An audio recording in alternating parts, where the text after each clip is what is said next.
Whatever, something.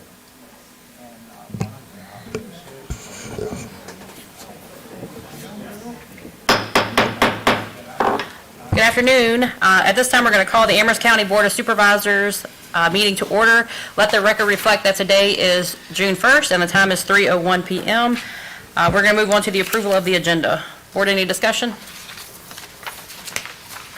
Is there a motion to approve? So moved. Motion on the floor by Mr. Pugh. All in favor say aye. Aye. Any opposed? Motion carries. At this time, we will be led in the invocation and pledge of allegiance by Mr. Pugh. Dear Heavenly Father, thank you for this beautiful day, the rain that has nurtured the fields. We ask that you humble us, dear Lord, and provide us with gratitude so that we can do our job here on the Board of Supervisors as you intend. We ask you that you bless all of our police officers, our sheriff's deputies, our EMTs, all that serve our community, including our armed forces. We ask that you give us guidance and wisdom so we can make decisions that will be pleasing to you, dear Lord. We ask all these things in your name. Amen. Amen. I pledge allegiance to the flag of the United States of America and to the republic for which it stands, one nation, under God, indivisible, with liberty and justice for all. All right, at this time, we're going to open the floor for citizen comments. Is there anyone here wishing to address the board? Seeing and hearing none, we're going to close citizen comments and move on to the ordinance first read. Mr. Hopkins.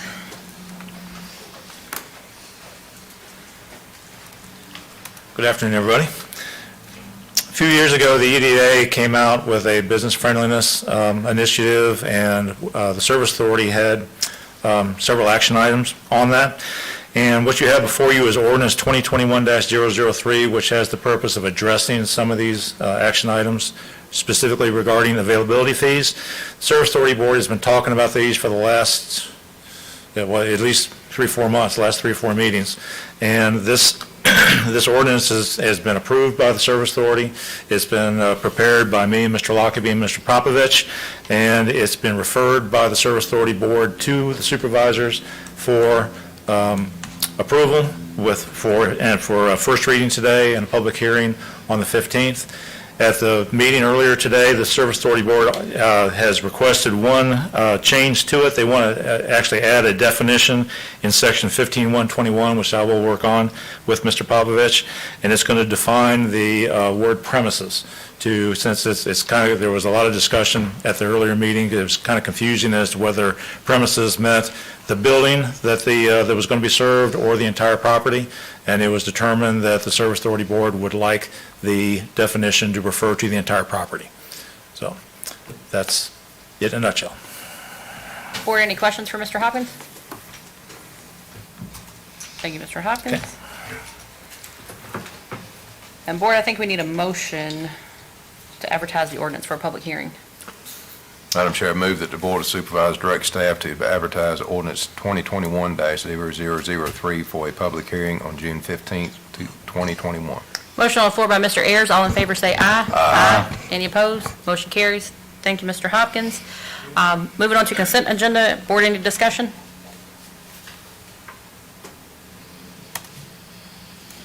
Is there a motion to approve the consent? So moved, Madam Chair. Motion on the floor by Mr. Ayers. All in favor say aye. Aye. Any opposed? Motion carries. Moving on to new business. Mr. Popovich, I think you have a waiver for split precincts. Yes, ma'am.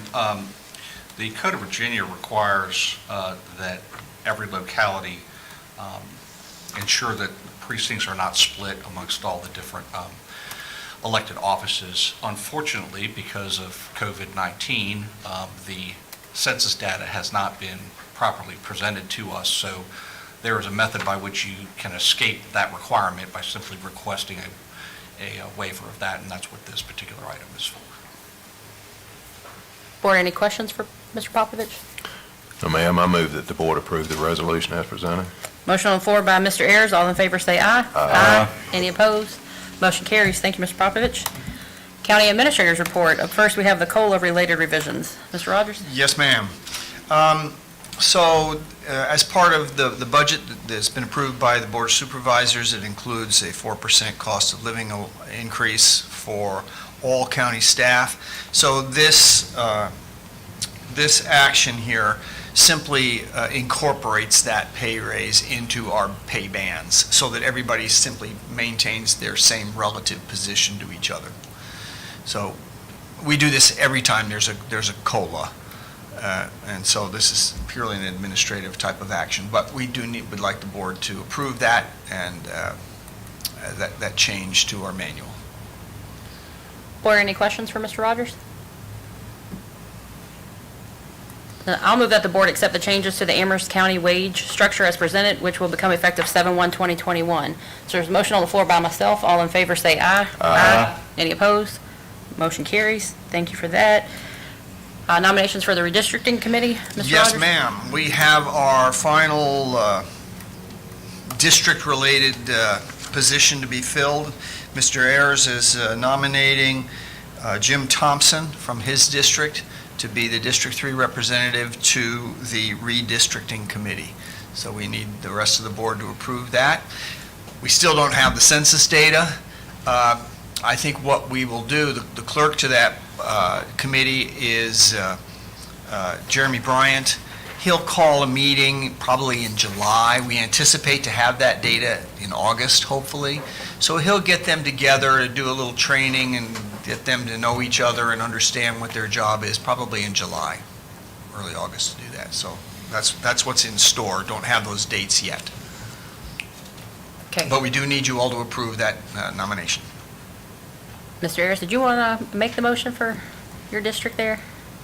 I will make a motion that we that we approve Jim Thompson for that representative of that district. All right, motion on the floor by Mr. Ayers. All in favor say aye. Aye. Any opposed? Motion carries. Just one item of news. Just at the end of last week, the Public Works Department finished a raft that is now available to the public. In fact, it wasn't in the water but less than an hour before there were already kids crawling on it at Mill Creek Lake. And the footings have been in place now for the swing jump, and Public Works is beginning the construction of that.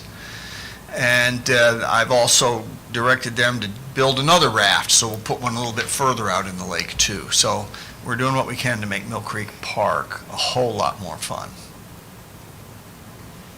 With that, I'm finished, ma'am. Well, thank you for that. Sounds exciting, though you have to have good balance, I'm sure. I do not. Moving on to the county attorney's report, Mr. Popovich. I have nothing at this time.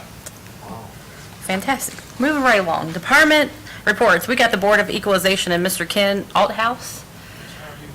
Doing well. How are you? Good afternoon, Madam Chair, members of the Amherst County Board of Administration.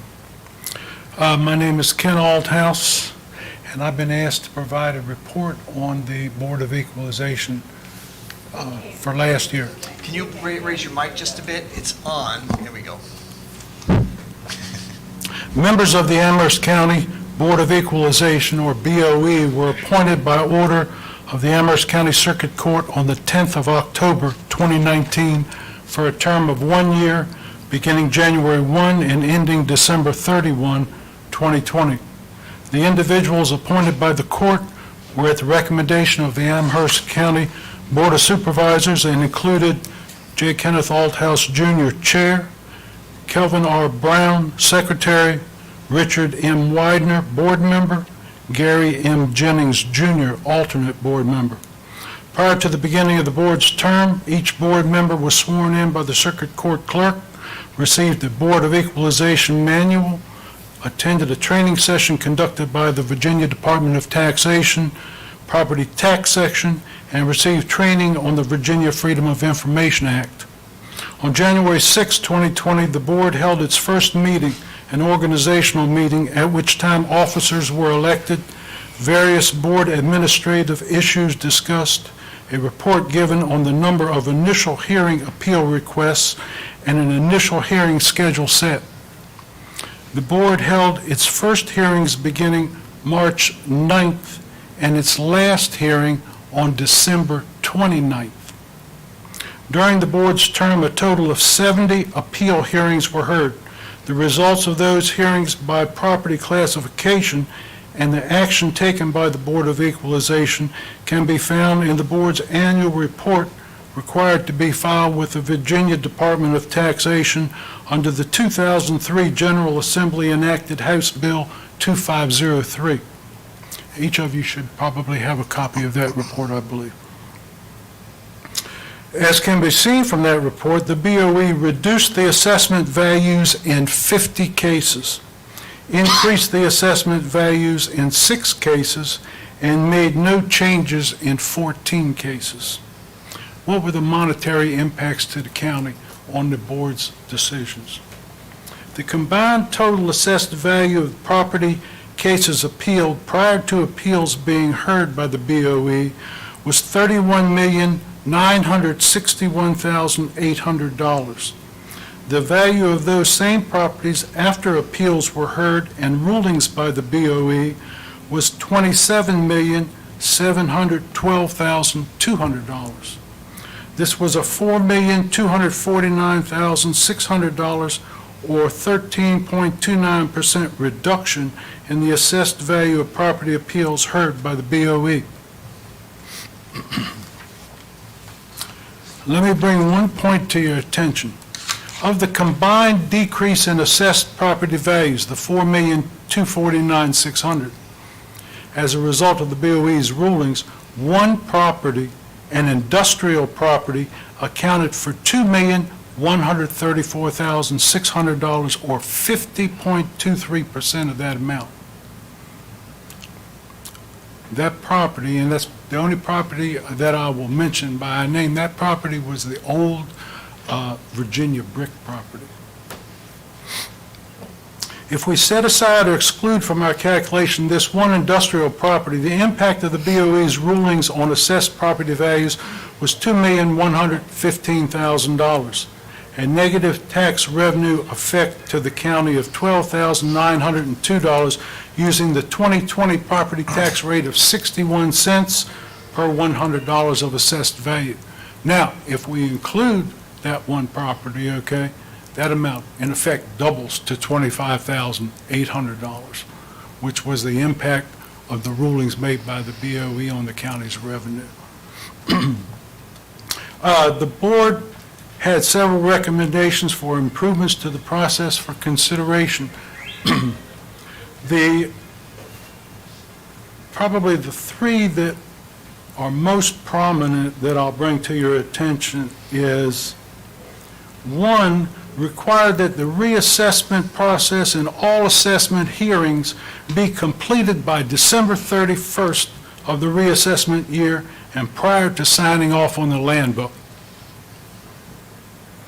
Number two, establish a county ordinance setting a deadline date for requesting an appeal and include that information in all reassessment and assessment notices mailed to property owners.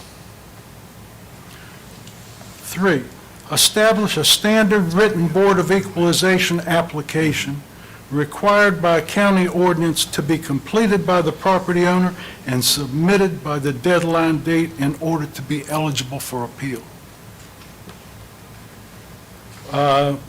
And as a side, create and include with the Board of Equalization application a set of general rules and procedures for BOE hearings. Some people come to those hearings and they're asking the BOE, okay, well, why did my property value increase? It's not the BOE's decision, or they're not there to answer that question. That's a question that should have asked the assessor.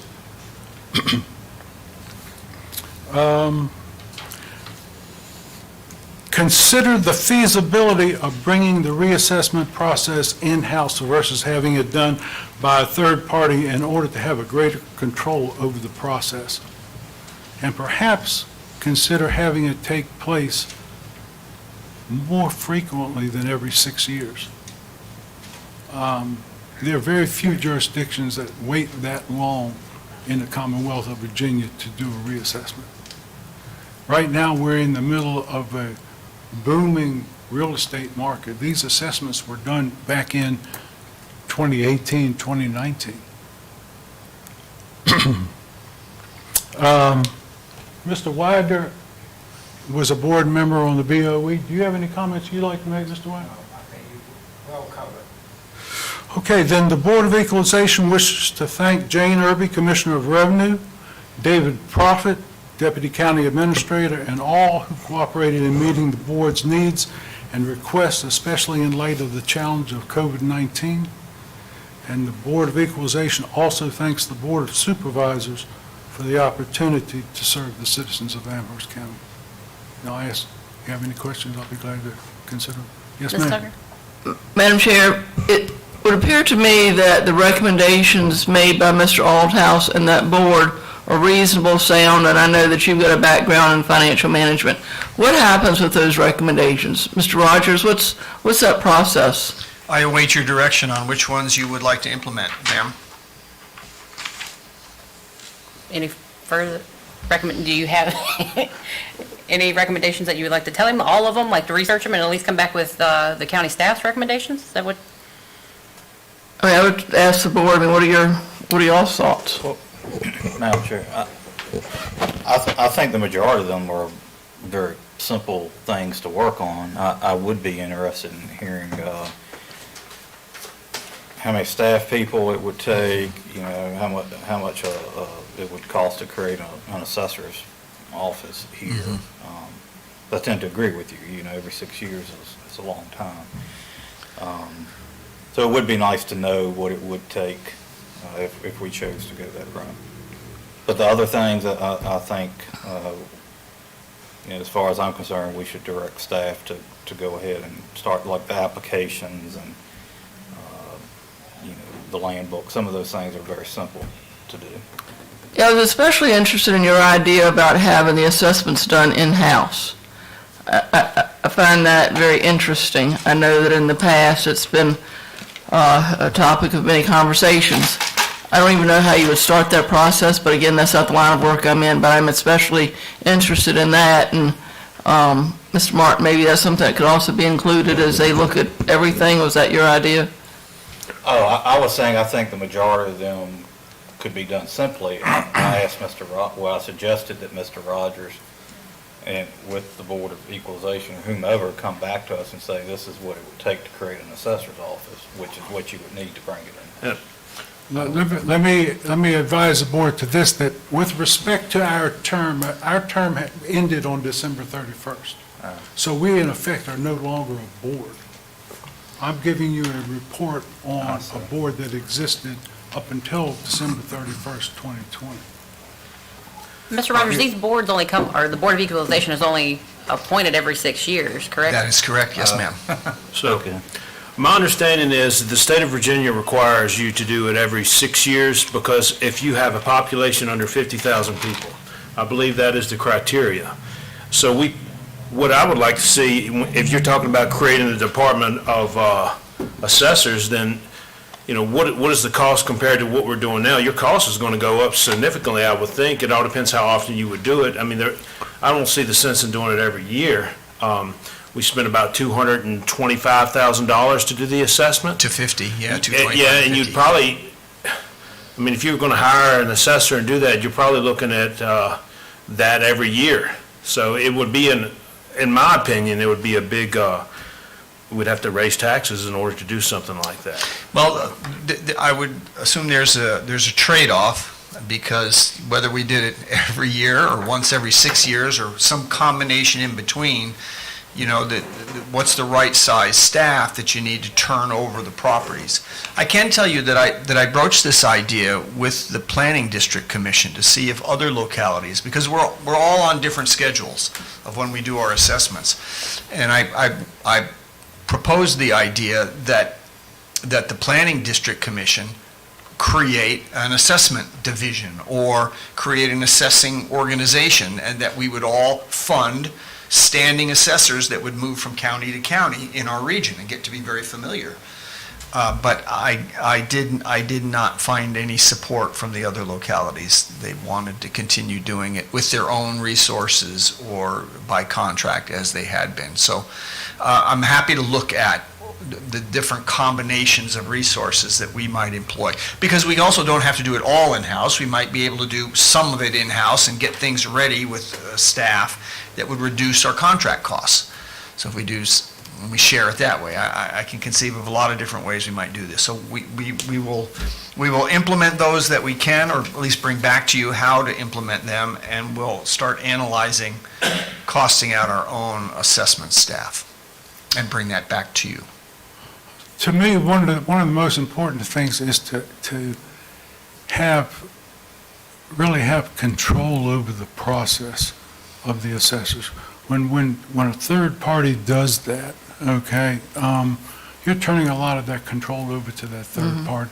From the standpoint of how timely it's done, that was the reason for my comment with respect to making sure that all of the reassessments are done by December 31st of the year that you sign off on the land book.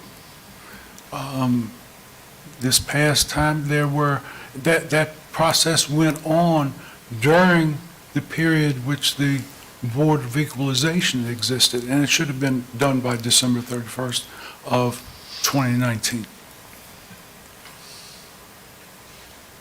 Yeah, we found ourselves subject to a derelict employee of our contractor who caused problems for us that we had to go back and redo a lot of her work and check other work that helped delay it. Well, that would be one thing that was, so then that responsibility, you put the onus on your contractor for not doing their duty. But if we have a situation like that, then that onus is on us as a county. There is no out.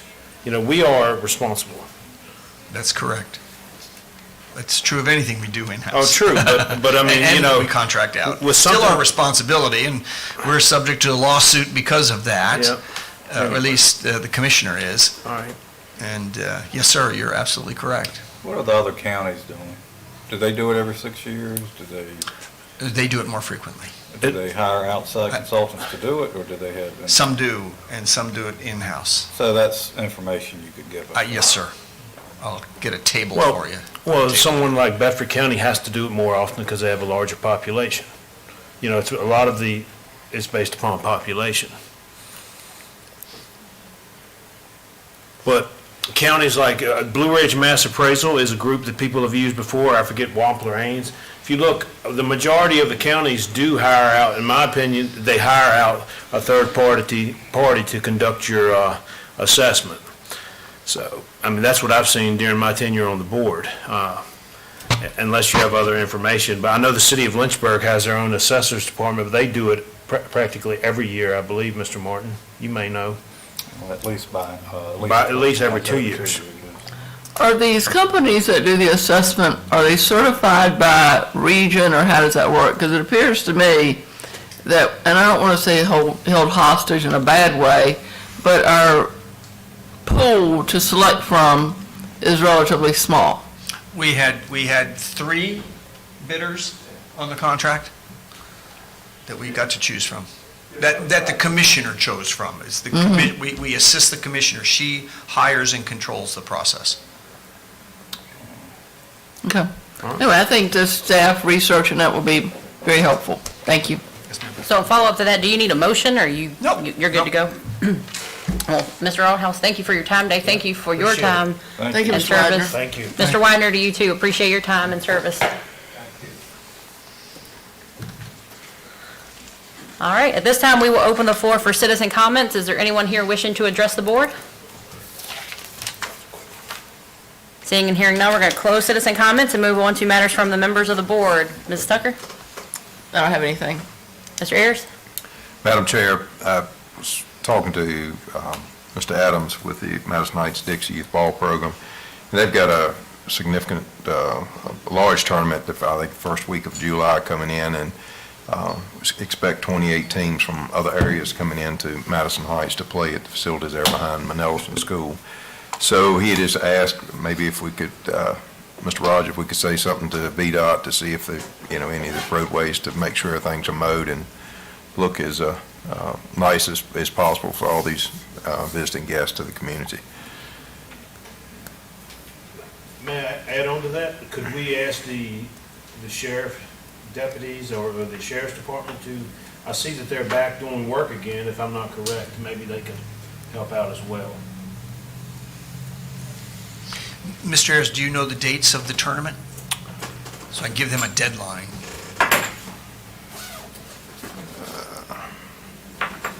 You can get it to me. I mean, I don't need it right now, but that would help motivate action. Mr. Ayers, anything else? I think it starts the week of July the 5th, so probably the opening ceremonies will be July the 3rd. I will check with Mr. Adams to confirm that, but that seems to, he said the first week of July. Okay. Thank you. Anything else? Nothing Okay. else. Mr. Martin? No, ma'am. Mr. Pugh? No, ma'am. I have nothing. Is there a motion to adjourn? So moved, Madam Chair. Motion on the floor by Mr. Ayers. All in favor say aye. Aye. Any opposed? Meeting adjourned.